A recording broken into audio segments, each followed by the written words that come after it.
Jakob Nielsen's heuristics are probably the most used usability heuristics for user interface and user experience design. Now, it was published around 1989 to around the 1990s, and an updated set was released around 1994.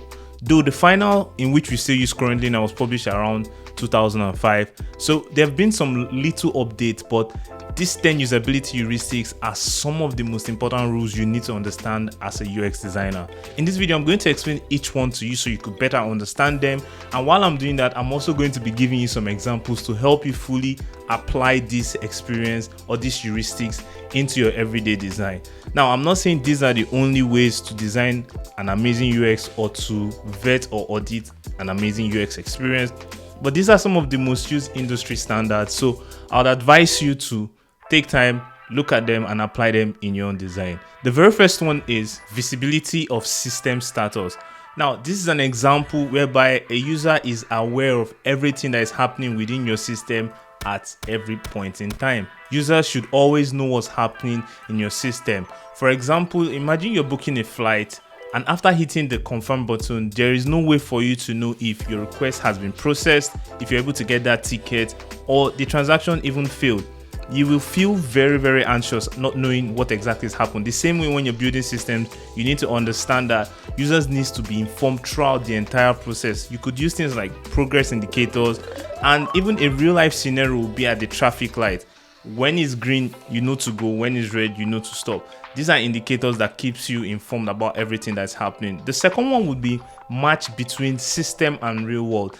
Now, this is a very confusing concept as it finds a way to bring what is happening in your digital experience and trying to combine it with what's happening in the real world. Your design should speak the user's language and also with concepts and phrases that your users are familiar with. For example, everyone sees a trash can icon and automatically knows this is to delete an action. And if you relate that in real world, the trash can icon is used to get rid of things you do not want to use anymore. Though this symbol can be used in different ways, this is a universal language that everyone understands. So when you're building experiences, try and match them in real life experiences, just like this trash can example. And that leads me to the number 3 part, the third usability heuristic I would like to talk to you about. It is about user control and freedom. When we talk about user control and freedom, sometimes our users might click the wrong button or try and change their mind. It is your responsibility to provide them with a way to kind of undo this situation or even find a way from them to exit situations like this. This gives your users the feeling of being in control, the feeling of exploring your product or your application without being afraid of making mistakes, because they know that they have the ability to undo mistakes or just even exit the mistakes they've been making. A good real life example of this is your cell phones. If you're using an Apple or an Android, when you're navigating through the phone and you get confused on how to exit, if you press on your home button, it brings you back to your home screen, which is like your default state whereby you can recognize everything you're doing and come back to that state of feeling in control. That is a way out. Imagine there was no way for you to go out of that experience. You'll be stuck in that loop and it will lead to a lot of frustration. Another real life example would be when you're on a website. Imagine your website had no back or forward button, or you're using a browser. You'll be scared to open up any link because you know you can't just automatically go back to where you start. You can't just leave that experience you have. So giving users that opportunity, it makes them understand and use your system with peace of mind, knowing that they can exit at any point in time. The fourth usability heuristic is consistency and standards. Consistency and standards are very important in maintaining crucial cohesive user experience.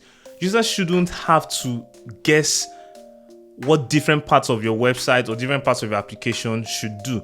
Situations or actions you use for confirming either a purchase shouldn't be different from one screen to another. A login button should always perform the same action throughout your platform, regardless of where that login button is. This reduces the ability for users to keep guessing what a particular action does on your particular product. So maintaining consistency and standards is super important, and that's why this is number 4, something you need to look out for when you're designing applications or when you're auditing an application. Since you've been able to understand the 4, now the 5th one is error prevention. And this is something that we see a lot happening just around us, but we haven't really paid close attention to it.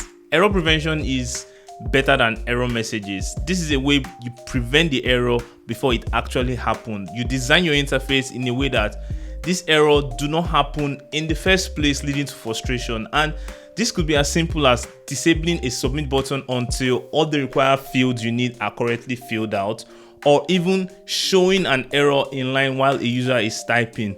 And a good example to this would be password fields. When you're creating a password field, carefully spelling out the required combination for the password will prevent the user from making errors and trying to create that password and getting that error message that some parts are not complete. So preventing that error is way more better than outputting an error message. And that leads us to number 6, which is the recognition rather than recall. A good example about this is if you see someone from your high school or from your primary school, you might kind of know that I know this person somewhere, but if I ask you to tell me the name of the person, then you actually have to think and actually tax your brain a little bit more to remember the name of that person. You just recognizing the person was way more easier than actually remembering the person's name. So recognition rather than recall is just about making information visible so users don't have to remember all the details. Another example would be a drop-down menu that lets users to select from an option. It's actually more user-friendly than requiring them to recall all the type of information that you need them to do on your system. So if your drop-down menu is meant to select either between a gender type or a food type, actually showing all the food samples you have or all the diet samples you have would be easier for the user to pick one than for them to remember all the dietary supplements that they had, which leads to number 7 part, which is the flexibility and efficiency of use. Your design should cater both to novice and experienced users. There are a lot of people that use your system, and when you're building systems, there are different types of user you build for. You can build for the novice, the intermediate, and power user. So your system should be able to be flexible enough that it can cater for both a novice user and the power users, which makes it very flexible and efficiency of use. A very good real life example would be something like Notion. This is not a sponsored video, but if you've heard of Notion, Notion has the ability for a new user to just go in there and create applications and it will guide you through it. But there are also a lot of power Notion users that use things like shortcuts, keyboard shortcuts, and even if you bring it closer to the design side of things like your Figma application whereby you do most of your design, there are a lot of Figma shortcuts that a beginner or a novice user might not be aware to that will help you work faster in your design flow, but an experienced and empowered Figma user would know most of these shortcuts, which means the Figma app is actually flexible and can support a wide range of different types of users. Speaking of different types of users, which leads us to number 8, usability heuristics. We have just 2 left to go. The 8th one is about aesthetic and minimal design. When we speak about aesthetics and minimal design, we're not saying your design should just be monochrome or black and white, but it emphasizes the importance of simplicity. And this just basically means removing unnecessary elements that don't serve a purpose. I feel like a clean design helps users accomplish their tasks while limiting a lot of distractions. So if a particular element is not serving any cost to your design, your user interface, whatever product you're doing, you should clearly think about if you really need it to be there, what function does it take? So having a minimal design will actually help your users accomplish tasks a little bit easier, and that's why aesthetics and minimalist design have always been like some of the greatest designers go to accomplishing complex tasks. For example, if the GitHub had a lot of unnecessary interactions or design elements that don't really pose or help a user, the platform is already complex as it is, and adding those other things will lead to a lot of drop off. So you should also make sure that your designs are solving the problem and not just having unnecessary graphics in them. And also it leads us to the number 8, help your users recognize, diagnose, and also recover from error.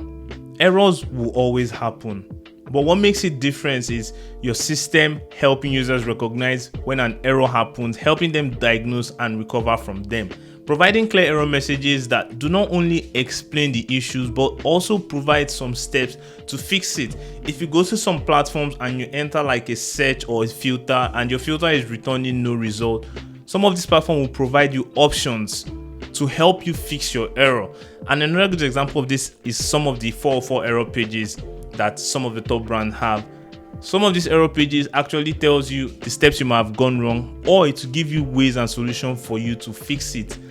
Giving you ways and solutions to fix it leads us to the 10th one, which I feel is one that is mostly overlooked, and that is the help and documentation side of things. While our goal is to create an experience that is very intuitive and doesn't really need any human help, some users will always need a little bit extra help. So offering like an accessible, easy to understand documentation would really help your users whenever they get stuck. Providing a way like an FAQ page, a help center, a help documentation library will help the user whenever they get stuck or they have different issues to go to a place, look at these resources and try and find solutions from there. This will also reduce a lot of human interactions and back and forth, especially from your consumer or your customer support side of things. So here you have it. These are 10 UX rules that I feel are very important, and these were released by Jakob Nielsen, the 10 usability heuristics. If you're just starting off or you're an experienced designer,